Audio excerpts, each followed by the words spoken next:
Soy Fernando Díaz Villanueva, hoy es 27 de julio de 2016 y esto es La Contracrónica.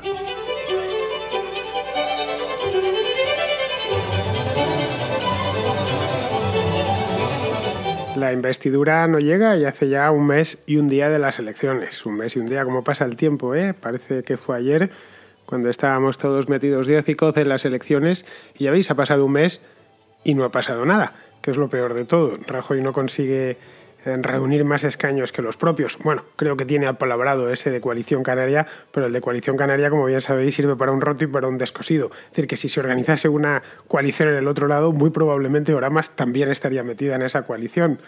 Los nacionalistas, por su parte, pues o venden los suyos muy caros o directamente no los venden. Eso era una de las dudas que teníamos hace un mes y ya ha quedado más o menos resuelta. Consiguieron su objetivo, que era el grupo parlamentario propio. En este caso, los catalanes, este tipo de trapiches parlamentarios los hacen bastante bien y a partir de ahí se han cerrado en banda. Tal y como, por cierto, era previsible. Los observadores más avisados ya dijeron que ni Convergencia ni el PNV se iban a venir a más negociaciones. El PNV sí se ha venido, quiere vender los escaños suyos caros, no carísimos, por mucho más de lo que valen, y aparte no son decisivos, como supongo que ya sabréis, el PNV solo cuenta con 5 escaños que no le solucionan demasiado a Rajoy. Ciudadanos, por su parte, no se decide. Parece claro que se va a abstener, pero no estamos del todo seguros.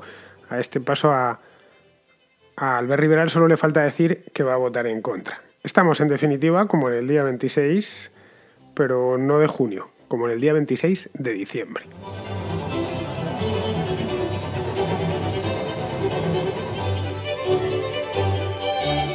El bloqueo, para qué engañarnos, era previsible. No, decir lo contrario es mentirse a uno mismo. Hace un mes todos sabíamos, algunos periódicos incluso titularon por ahí, el bloqueo permanece a pesar de que Rajoy saca mejores resultados, pero el bloqueo como tal, como planteamiento existencial de la política española, ha venido para quedarse. Lleva ya 7 meses, va para 8 y al paso que va pues hasta las próximas elecciones, porque nadie se mueve de donde está. De hecho, bien mirado, el bloqueo es la constante hoy en la política española. Nos es un entorno extraño, nos lo parece porque no estamos acostumbrados a él.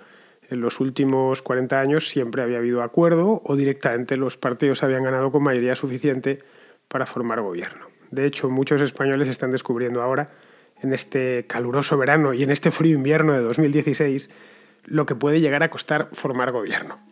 Antes era una cosa muy automática, había elecciones, os acordaros, en tiempos de Zapatero o antes de Aznar, había elecciones y se formaba gobierno sin más. Lo último que recordábamos fueron las negociaciones del Majestic, pero de eso hace ya 20 años. Y además se llevaron con muchísima discreción, nada como lo que estamos viendo durante este año. De idas, venidas, reuniones, paseos por la carrera de los Jerónimos. Esto pasará a la historia parlamentaria de España, desde luego, y a la historia electoral también. El año 2016 será el año sin gobierno y el año de las negociaciones infructuosas. Lo estamos viviendo en primera persona y precisamente por eso no lo estamos valorando en su justa medida. Pero yo, que tengo espíritu historiador, estas cosas que suceden en el presente me gusta ponerme mentalmente en el futuro y observarlas desde allí. A ver, ¿cómo lo verán esto en el año 2036, dentro de 20 años? ¿Cómo lo verán? Bueno, nosotros mismos, espero. Yo para el 2036 pretendo seguir dando guerra. Y espero que todos vosotros también estéis ahí, dando tanta guerra como yo. ¿Cómo lo veremos dentro de 20 años? ¿O cómo lo verán? Ahí sí que ya, por mucho que me empeñe, no voy a dar guerra. ¿Cómo lo verán en el año 2116? Pues se verá así. Lo verán el año sin gobierno y el año de las negociaciones. De las negociaciones que no llevaron a ningún lugar. ¿Por qué? Pues porque las posiciones son inalterables. Tanto de un lado como del otro. Rajoy está donde está y no se mueve. Albert Rivera está donde está y no se mueve. O se mueve poquito, o se mueve un poco por la mañana y nada por la tarde y algo por la noche. Pedro Sánchez tampoco se mueve. Se ha meneado un poco la cintura, pero muy poco. Pablo Iglesias tampoco. Y lo mismo con los pequeños partidos nacionalistas. El panorama es el que es. Cuando se dice de bloqueo, es que hay literalmente un bloqueo. Y eso no ha servido para nada. Las elecciones y el reordenamiento, el ligero reordenamiento de escaños que hubo tras el 26 de junio. Esto se pensó en aquel entonces los mejor intencionados, entre los cuales me incluyo. Yo siempre soy optimista, lo soy desde niño. Siempre pienso, pero soy de los que ve el vaso siempre medio lleno. Pensé que esta vez sí, se iban a poner de acuerdo o iban a dejar gobernar al ganador, que en este caso había ganado nuevos escaños, pero no. Se está llegando a pedir incluso, y esto es lo más preocupante de todo, se está llegando a pedir que el Borbón borbonee. Es decir, que el rey borbonee. A mí personalmente eso me parecería un error. Lo digo por si queríais saberlo. No sé, como tengo tantos oyentes jóvenes, probablemente no sepan qué es eso de borbonear. Bueno, pues voy a hacer un pequeño inciso y se lo explico. El borboneo se inventó en tiempos de Alfonso XIII, ya hace un siglo. Y el borboneo es cuando el rey se mete en política, pero no se mete en política para quitar o poner, no. Eso sería un borboneo hard, un borboneo... Bueno, eso es lo que han hecho muchos reyes. El borboneo implica tomar ventaja, actuar en corto. Eso lo hacía muy bien Alfonso XIII. Bueno, lo hacía muy mal, pero lo hacía de manera bastante usual. Pero no entro ya en los borboneos múltiples de los tiempos de Alfonso XIII, que es, por cierto, el fundador de la doctrina, porque no me consta a mí que Alfonso XII borbonease mucho, sino de los de Juan Carlos, el padre de Felipe VI. Un borboneo, por ejemplo, fue Suárez. Y gran parte de la transición fue un gran borboneo. Casi todas las partes de la transición dudables, o que salieron mal, casi todas se deben al rey Juan Carlos. Otro borboneo, en este caso un borboneo de tronío, fue el 23F. En este caso lo que tuvimos es una cadena de borboneos, todos desafortunados, por cierto. Y al final la cosa terminó como terminó. Así que casi mejor, sinceramente os lo digo, que el Borbón se limite a desempeñar el papel que la Constitución le marca, que está muy bien delimitado, por cierto. ¿Cuál es el papel de la corona en la conformación de gobiernos? ¿Cuál es el papel que puede desempeñar la corona en política? Es de puro árbitro del sistema y poco más. Tiene auctoritas. Puede sugerir, cosa que supongo que Felipe VI ya habrá hecho y estará haciendo. Puede sugerir mediante susurros o sugerir abiertamente en un discurso, pero sugerir. No puede ni gobernar ni, espero que no, hacer regate en corto, que era una cosa muy de su padre. Yo la verdad es que espero y confío que así sea, que el rey Felipe no se meta en más líos, entre otras cosas porque me parece, a pesar de que es mucho más joven, me parece infinitamente más sabio que su padre. Desde luego muchísimo más prudente. Se ve que es hijo de su madre. Y yo la verdad es que con la reina Sofía tenía auténtica debilidad. Me parecía y me sigue pareciendo una verdadera señora, que además había aprendido de lo que le pasó a su familia en Grecia y bien, no quiere repetirlo. No quería que le pasase a su marido y, por supuesto, no quiere que le pase a su hijo. El hecho es que con o sin borboneo, es decir, se ponga el rey Felipe a borbonear a unos y a otros o simplemente pase de ello, espero que sea lo segundo, lo que tenemos es que no hay una manera clara de formar gobierno. De hecho, no hay manera de formar gobierno a día de hoy. Un mes y un día después de las elecciones no se atisba, a no ser que esté circulando por debajo. Pero yo ya lo dudo, porque estas negociaciones que están teniendo lugar, estos pactos, desde el mes de enero, están siendo cualquier cosa menos políticos. Todo se hace a la luz del día. No. A ver, Pedro, no. A ver, Mariano, Albert. La política se hace por debajo. Es como los platos en un restaurante. Nadie te enseña cómo se hacen. Te los ponen encima de la mesa. En los buenos restaurantes, quiero decir. Ya sabéis, desde que se puso de moda esto de show cooking, que ves al cocinero ahí hacerte la comida. La política es, tú te sientas, vienen y te lo ponen. Entre otras cosas porque tampoco nos interesa demasiado ver, menos a los más morbosos, cómo estas cosas se cierran. Son una pesadez, un incordio, una pérdida de tiempo y de energía. Pues esto es lo que no están sabiendo hacer. Lo vimos durante el mes de enero, febrero, marzo, lo estamos volviendo a ver ahora. Todos se mueren por hablar, y por salir y por dar ruedas de prensa.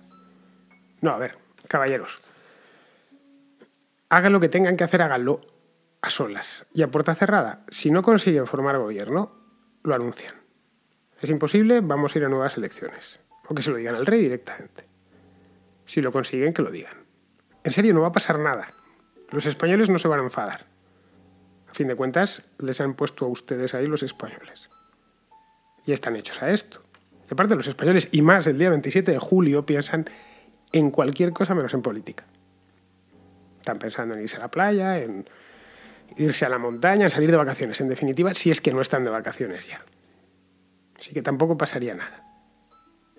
Porque es inaudito lo de este año. Con el calor que hace en Madrid, que tengan que seguir enredando y politiqueando. Yo la verdad es que, de nuevo, soy un inocente y pensé que para estas fechas, para la última semana del mes, ya estaría todo resuelto. Y creo que, haberoslo dicho aquí.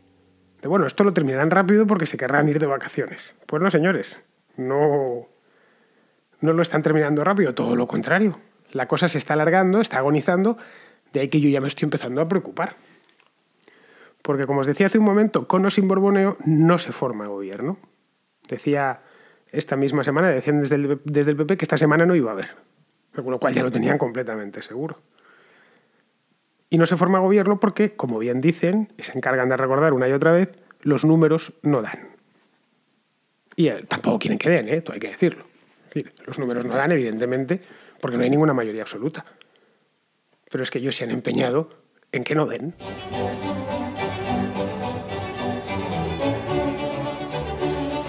Y ha sido en pleno impasse canicular, porque estamos ya en la canícula pura, cuando ha resucitado esa vieja idea del gobierno del cambio.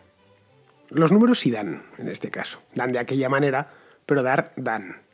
También daría el otro gobierno, si nos ponemos. Los números, por eso decía antes que si quieres que den, dan.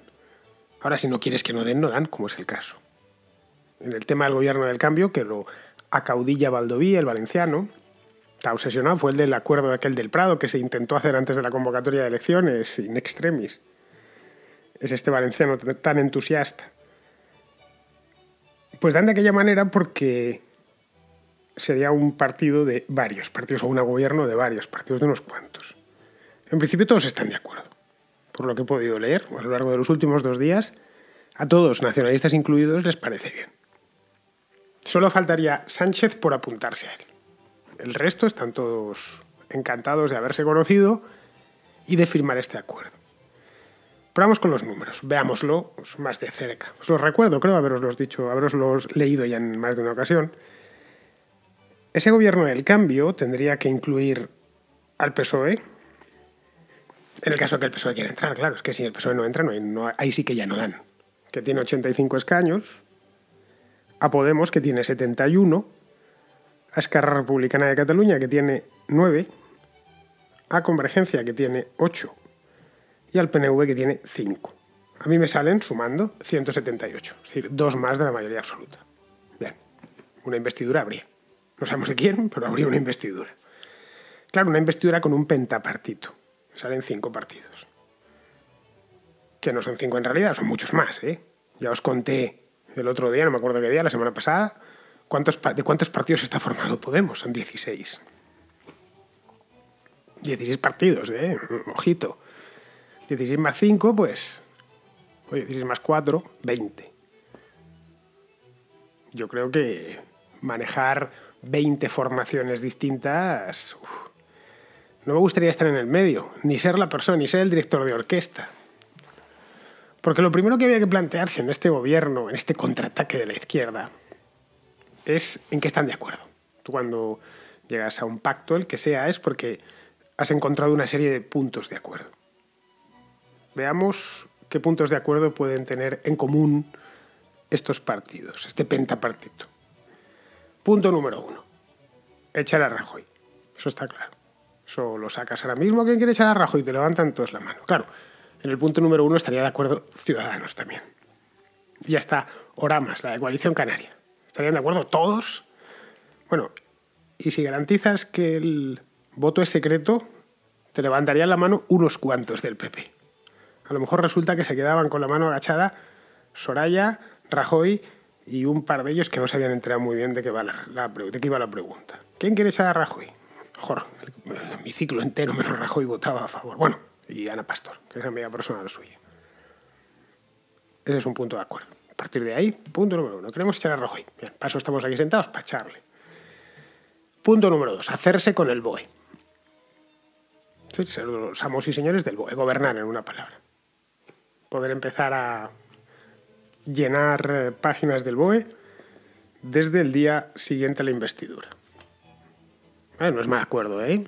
Ojo, para un político es casi su objeto de deseo, para lo que se ha formado toda su vida.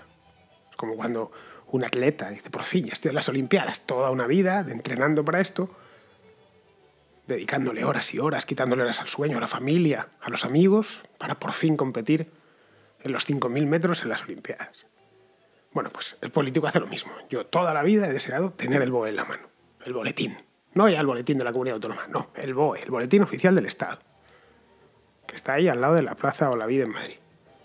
Tenerlo en la mano y poder llenar líneas enteras, escribir líneas en el BOE. Esa es otra de las cosas. El segundo punto, que estarían de acuerdo. Tercer punto. Pues lamentablemente no hay tercer punto. Eso es lo único en lo que están de acuerdo estos 5 partidos. A partir de ahí, todo serían diferencias. Cada uno tiene su propia agenda. Y no es que tengamos 5 agendas, ¿eh? Es que tendríamos 20 agendas. Porque coincidirían en muchos puntos las 20 agendas, en algunos puntos, pero no las 20 a la vez. Las 20 agendas coinciden en estos 2 objetivos. Uno claro y relativamente fácil de conseguir, con un voto en una jornada parlamentaria, en una mañana, ¿qué digo? En una hora se consigue, lo que tardan en votar todos los diputados. Y si el voto no es a mano alzada, que es apretando un botón, en 1 minuto. Cumplimentan el punto número 1 del acuerdo. El número 2 ya es más fastidiado, bastante más fastidiado. Por ejemplo, para sacar adelante la reforma constitucional. De esos 20 partidos, muchos de ellos, no sé cuántos, pero muchos de ellos van a meter en el acuerdo políticas que impliquen reformas constitucionales. Un ejemplo son los referéndums de autodeterminación. De Cataluña, del País Vasco o, qué sé yo, del Alto Aragón. Bien. Eso no lo pueden hacer, no lo pueden pasar por el BOE. Es anticonstitucional. Tienen que, no pueden convocar a un referéndum de autodeterminación utilizando el BOE, en una palabra. Por más que estén de acuerdo todos, que no sería el caso, que ahí se encontrarían resistencias dentro del pentapartito, pero bueno, pongamos por caso que los que resisten a eso deciden bajarse los pantalones. En este caso, lo primero que tendrían que pasar es una reforma constitucional que incluya la posibilidad, dentro de la Carta Magna, de celebrar referéndums de autodeterminación de comunidades autónomas. Habría que más desarrollarlo. Esto no coge y llega aquí un prenda y lo pone encima de la Constitución, ¿no? Venga, le vamos a hacer una adenda. Haría falta trabajar la reforma. No estaríamos hablando de meter una cosita. De decir, bueno, vamos a permitir que la reina Leonor herede directamente. Claro, eso sería una reforma constitucional. Sería eliminar una línea. No habría que incorporar unas cuantas. Y que además no se pegasen con otras líneas que ya están. En ese caso, para la reforma constitucional, no les llega. Para eso sí que no hay números. Son 3/5 partes de las cámaras. No las tienen. Ahí sí que necesitan ya incorporar a otro partido más. Y no lo tienen. Luego tienen el Senado en contra. Diréis, el Senado no sirve para gran cosa. No sirve para gran cosa cuando se gobierna bien desde el Congreso. Cuando no se gobierna bien desde el Congreso, el Senado sí tiene más importancia. Te puede retrasar las leyes muchísimo tiempo. Puede ser una mosca cojonera. Nunca lo ha sido, pero podría llegar a serlo. Y en el caso del Senado, el dominio del PP es absoluto. La mayoría que le falta en la Cámara Baja la tiene en la alta. Vamos, os doy el número. El Partido Popular en el Senado tiene 130 senadores, el PSOE 43 y Podemos 8. Es decir, sumando el PSOE y Podemos, no tienen ni la mitad. No llegan ni a la mitad de lo que tiene el PSOE, de lo que tiene el PP, perdón. Es decir, yo creo que la cosa está clara. ¿Queréis gobernar de esta manera? Los números dan. No dan para la reforma constitucional, pero sí para otros empeños menores. Claro, por otros empeños menores, a lo mejor los de Convergencia o los de Esquerra ya no están tan de acuerdo. Oiga, que nosotros hemos venido aquí para culminar el proceso de desconexión que acabamos, por cierto, de aprobar en el Parlamento de Cataluña. Y para eso necesitamos una reforma constitucional. Pero es que ustedes no me pueden dar una reforma constitucional. Porque la propia Constitución dice esto. Otra cosa sería romper la Constitución. Pero en ese caso estaríamos ante un golpe de Estado. Sería distinto. Ahí habría que empezar de cero. Ahí habría que hacer contracrónica nueva. parar aquí y empezar otra nueva. Sería el golpe de Estado. Y cómo frenarlo o cómo impedir que se lleve a cabo. En caso de que decidan no pasar por ahí, no pasar por la reforma constitucional, es decir, no pasar por la ley para cambiar la ley. El pacto balear, que en definitiva es de lo que se está hablando, este contraataque izquierdista o este rearme podemita, que por cierto le vendría muy bien llegar al gobierno, son los que más ganarían de todos, sin ninguna duda. Quizá mole mucho firmarlo y esté bien meterse en él, se darían un abrazo, lo harían público y notorio, habría celebraciones en las calles y tal. Bueno, celebraciones, a ver si me entendéis, que no sería un carnaval, pero sí saldrían los suyos. Lo que no sé si molaría tanto es gestionarlo. Eso siempre y cuando el PSOE no se rompa en dos,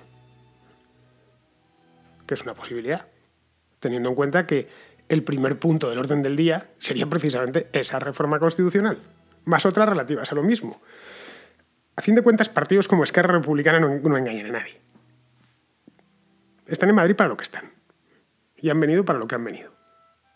No hay que echarles nada en cara. Ustedes han venido a esto, me parece bien. Es como Bildu, ha venido a lo que ha venido. Yo he tomado posesión de mi escaño para esto. No engañan. No se ocultan. Bien, como no engañan, no se ocultan, ¿es compatible, por ejemplo, el PSOE de Andalucía con Esquerra Republicana? Pregunta fundamental. Luego está el reparto de sillones. Porque la política son sillones. Creer lo contrario es ser un ingenuo. O tú o yo. O él o ella. No hay más. El poder no es neutro. Lo ostentan las personas de carne y hueso. Lo ostento yo o lo ostentas tú. Lo ostenta él o lo ostenta ella. Siempre hay alguien que llena el BOE de líneas, que escribe en el BOE. Y el que escribe en el BOE está sentado en un sillón. Simplemente es así. No me invento nada. Me limito a constatar y a extraerlo de la realidad. El reparto de sillones puede ser un folletín zarzuelesco. Y más conociendo el elenco artístico, que está invitado al evento. No hace falta que os lo repita. Sabéis cuáles son y quiénes están. Podríamos concluir, por lo tanto, que sí que los números dan, o mejor dicho, que realmente no dan. Que no dan a la derecha, pero tampoco dan a la izquierda. En ambos casos tenemos lo mismo. Inestabilidad, gobierno corto y elecciones. Simple. Todo es una cuestión de elegir, o de que elijan ellos. Nosotros ya hemos elegido. Porque no lo olvidemos que los números en la izquierda solo dan gracias a los nacionalistas. Si sumamos Podemos y PSOE, no dan ni de coña. Se quedan lejísimos de dar. El pacto que esperaba Pablo Iglesias durante la campaña, ese sí que no da. Que si los nacionalistas entran en esto es por algo. Ya ha dicho hace un momentín que van a lo que van y están a lo que están. No han venido aquí para hacer el mongui, en una palabra. Queda siempre claro que Rajoy se vaya. Que es en cierto modo lo que está jugando Ciudadanos y el propio PSOE, para salvar la cara. Es poco probable que lo haga, prefiere ir a elecciones y probar una tercera vez, pero tanto Pedro Sánchez como Albert Rivera juegan a eso. Uno apoyaría, Albert Rivera pasaría a apoyar al PP y Pedro Sánchez se abstendría. Bien mirado, oye, quizá es la mejor opción dentro de un abanico de soluciones malas. A fin de cuentas es a lo que queríamos jugar, ¿no? Los españoles votamos esto 2 veces consecutivas, o por lo menos los que votaron.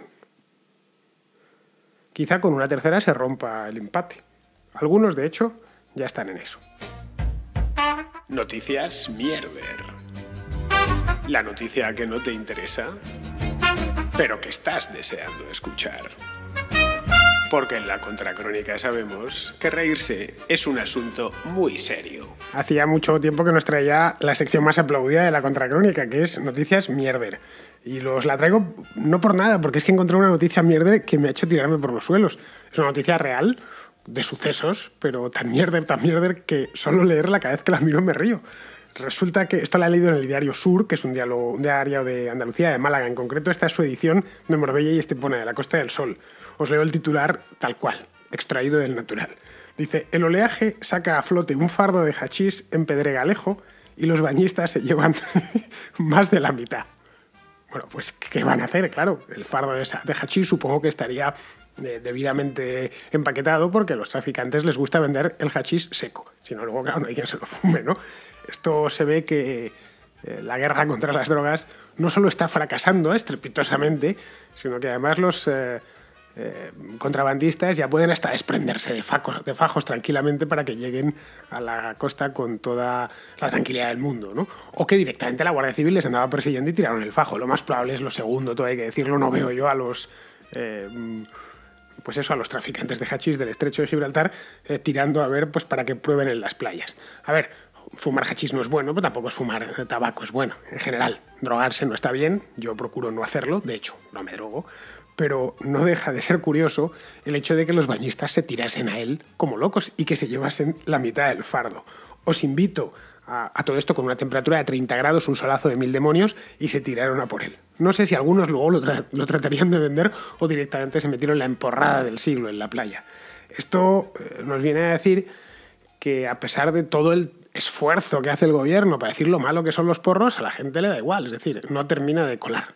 Puede ser que otras drogas más severas, más duras, pues sí hayan tenido, o a la gente les preocupe más, pero esto del porrillo y tal y cual, no se ve que ven que llegó el fajo a la playa y se tiraron como locos a por él. La cosa es que al final las fuerzas del orden se hicieron un grupo operativo, según pone aquí. Yo cuando leo lo de grupo operativo ya sé que hay un madero por delante. Un grupo operativo se hizo con esto y se lo llevó. Lo que no hizo fue registrar a los bañistas, que aquí aparece otra incógnita, esta noticia mierder. ¿Dónde se guardaron el hachís? La playa no era nudista, luego iban en bañador. ¿Dónde se lo metieron? Pues ya os podéis imaginar dónde, ¿no? Supongo que las mujeres estarían más cotizadas en el asalto al fajo de hachís que los hombres, porque claro, tienen más lugares donde esconderse las cosas, que si el bikini y tal y cual, que si una iba con el pareo, en fin. Bueno, queridos amigos, después de esta sonrisa necesaria, tras un podcast de puro análisis político que son muy aburridos, pues os dejo hasta mañana.